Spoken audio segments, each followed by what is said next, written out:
Welcome to the podcast. My name is James. His name is Ernest, and you're watching Young, Black, and Gifted. He's the young one. I'm gifted. Well, stop. We both gifted. Now, let me ask you a question. NFL free agency is upon us, right? And the draft is coming up too. Y'all have a big decision. We're trying to rebuild. Rebuild? You have a quarterback, bro. I'm trying to build around our But you have So what y'all do? I would love for y'all to trade them picks to the Bucks. Please do that. Trade y'all picks to the Bucks because y'all don't need it. Y'all not gonna do nothing with it. You realize you had a chance to draft Patrick Mahomes and you draft who? Who was that again? Please don't remind Chicago Nation who was drafted out of that draft class. Okay. Matter of fact, who is your team? You got 12 different teams. I don't have 12 different teams. You got Chicago. They all got specific reasons. You got the Chicago Bears. You got the Miami Dolphins. You got the Indianapolis Colts. And that's it. You got the Oakland Raiders or Los Angeles Raiders, Oakland Raiders. You got the trying Patriots. to be funny now. You got half the league. Taking it too far. You got half the league. Taking it too far. Okay. Because I like 3 teams. Okay, so to explain it, because it's the very first episode. What's up, y'all? This is the very first episode. So explain to them why you have 3 teams. I was born in Miami. Okay, born in Miami. Miami Dolphins. Chicago. It's where, once me and my mom myself separated from my father, I was living in Chicago. That's where I learned all the sports. Indianapolis Colts, one of my favorite players out of the U, played there. Respect. Edgerrin James. I followed his career. So, I keep up with all 3 teams. They're all 3 in different divisions. I try to root for all of them. The only one that's been successful has been the Colts, and that was a while back again. It's hard to talk about all 3 teams now because they all suck. Yeah. At least the Colts and the Bears have an opportunity. Well, Miami has a weird. They have a weird situation right now. They have a very weird situation. The draft and free agency is going to really determine how they move forward because they went all in last year, trading for Tyreek Hill, and then you have that nice receiver core already to help Tua, and then we don't know if Tua is even coming back this year. That's the crazy thing. That's the real toughness of it. Because you have a really good team. If Tua is healthy, that's a really good team going into next year. And we would have had I think we would have had a better overall record as well, too. Facts. So it's like, do y'all give Tua do y'all put Tua out? It looks like that's what they're doing because, first of all, they can't do it because technically they weren't in the sweepstakes, but they have no interest in Lamar Jackson, which would be great. They lying on that. They're lying. That's what they say, which would be great to have him back home in Florida playing for the Dolphins. But or the Bucks. That won't happen. It's just a difficult situation. The most important thing is Tua to get healthy and the team to do everything they can to better the roster, improve all sides of the game, which is, special teams, offense, defense, get some consistency, because that's where they were lacking this year. Do you see Miami drafting a quarterback? Because if you draft a quarterback, you're essentially saying that Tua is not starting the season. And you are uncertain about his health. Which, by the way, is your fault because of your medical staff. Yeah. So, if you draft a quarterback. Which we should have drafted Justin Herbert, honestly, because Tua with the hip when he was coming out of college. But before the injuries really started piling on, in my opinion, Tua showed that he was a better quarterback. To me, he showed that he was a better quarterback. I've always said when you put pieces around a quarterback, and they start to, that's when you can actually see if a quarterback can actually succeed in the league. Look, I have nothing against my current quarterback, but maybe 6 foot, maybe 200 against 6'6", 6'5", 240 with a rocket arm. Both of them could throw the football, but Justin Herbert had a better arm. What in the 5 fingers? Say to the face! Slap! Yo, who we slapping in the face today? We got to put some powder in the hands for this one because it's a whole organization that's messing with my man Lamar Jackson's money. Okay. My man's asking for a guaranteed contract. He's fulfilled all the obligations. He's met all expectations. And please forgive me, my throat's raspy. I'm dealing with a little bit of a sore throat. But we all know who I'm talking about here. We're talking about the Baltimore Ravens. They all need to get slapped. Players want him. His coach wants him. The fans want him. Pay the man. Please, pay the man. Now, the next person that needs to get slapped is more of a smack over the head. John Morant. Because he might shoot you. He might shoot you. He might shoot you. John Morant. My G, you're special. You are the face of now Nike, Powerade. It's amazing to see your development, to see how you've done in the playoffs and what you've earned. It's tremendous, and it's well-deserved for you and your family. But you're making some costly mistakes. And obviously, you already apologized, which was a great job. A legend like Kevin Garnett took the time to understand what was messing up his potential, his money, his future, and what was affecting him. And he made a big decision. And I think that's something that you're gonna have to do, and I hope you do with the help of your family.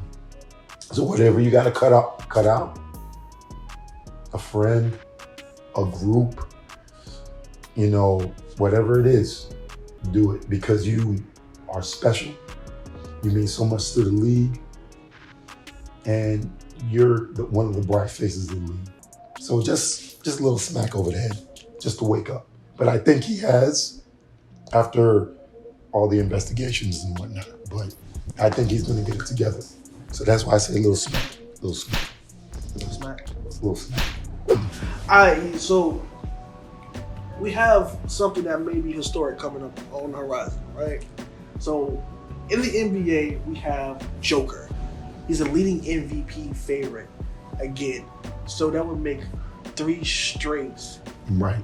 regular season MVPs. Hasn't been done since Larry Bird and A couple. It's been a minute. It's been a minute. Yeah, so it's been some years. when he does that, it puts him in rare air. How do you feel about Joker possibly getting 3 straight MVPs? Well, in all possibility, if he wins, he's had a great season. He's a great player, and he's the one that moves that team. Is he my MVP? No, he's not.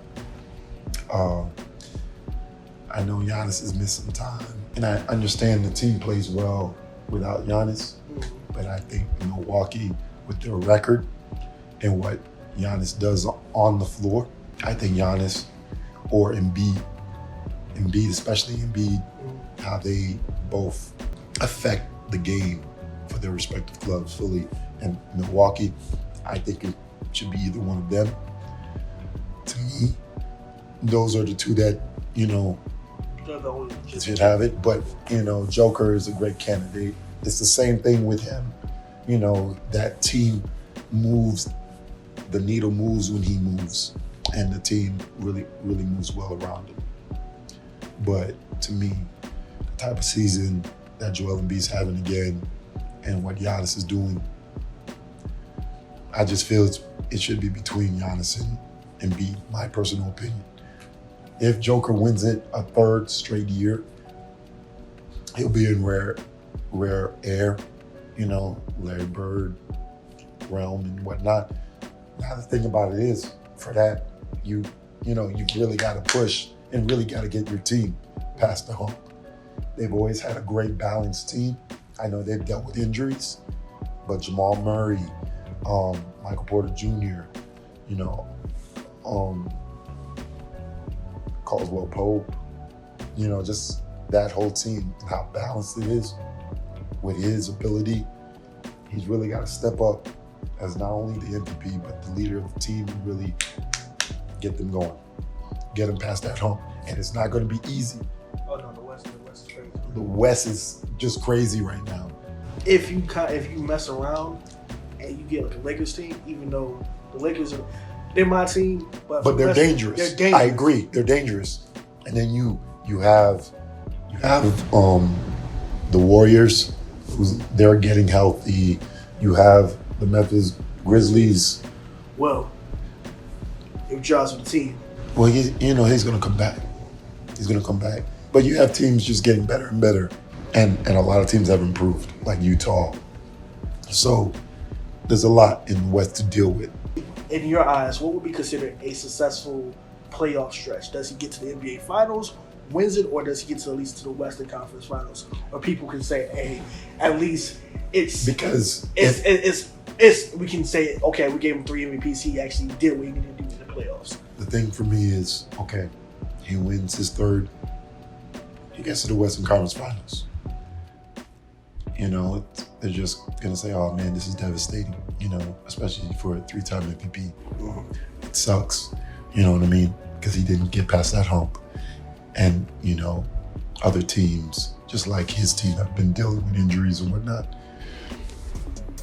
So my thing is, I think he just has to really get there. He has to get there. He has to get there and really show out in the Western Conference Finals and in the finals. I know it's a regular season award, right? But you're the MVP of the league. You're special. One of the most unique big men we have in today's game. Right. He's, and it does suck because we put all that weight and pressure on all our stars. But if you're going to be a 3-time MVP, three times straight, 3 straight, bro, you've got to get there. Prediction wise, who do you think is going to win this year?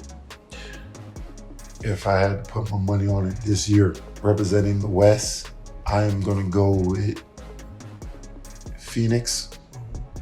I think they make a run. Okay. I think they have a hell of a Western Conference battle with the Golden State Warriors. Okay. But I think Phoenix finally, with KD and with the early trash talk earlier in the season and just the hunger and the focus Chris Paul's going to have along with Devin Booker, because they understand the opportunity they have. Right. And DeAndre Ayton, I think they're going to get there. And I think they're going to play the Celtics. I would love Milwaukee to go. I love Giannis. But I think the Celtics have that firepower. Although they're slipping a little bit. And who wins in the 7-game series? If the fate of the universe was on the line and you had to pick somebody to save the universe, who are you picking? Damn. That's tough. Because of the balance, I'm going Celtics. Because of that balanced roster. You can't hate on that roster. I get it. I just hate the Celtics. I love Milwaukee. I want Milwaukee to go. But with the roster of the Celtics and the problem that Philly can pose as well too. Philly poses a problem for Milwaukee as well. It'll be tough. Well, and then Middleton hasn't been completely healthy. Okay. So that's why I got the Celtics going. Well, there we have it. Nostradamus over here said. Just my personal opinion. Personal opinion. Not also, there's no playoff seeding yet. We're just talking. We're just having a conversation. Just having some fun with it. Just having some fun with it. Well, y'all, we had a great time. My name is James. This is E. And you just watched and listened to the Young Black and Wicked podcast. First episode. The pilot. We're going to get better. I'm telling you, we're going to get better. You feel me? Better voices too. You feel me? Better voices. Hang in there with us,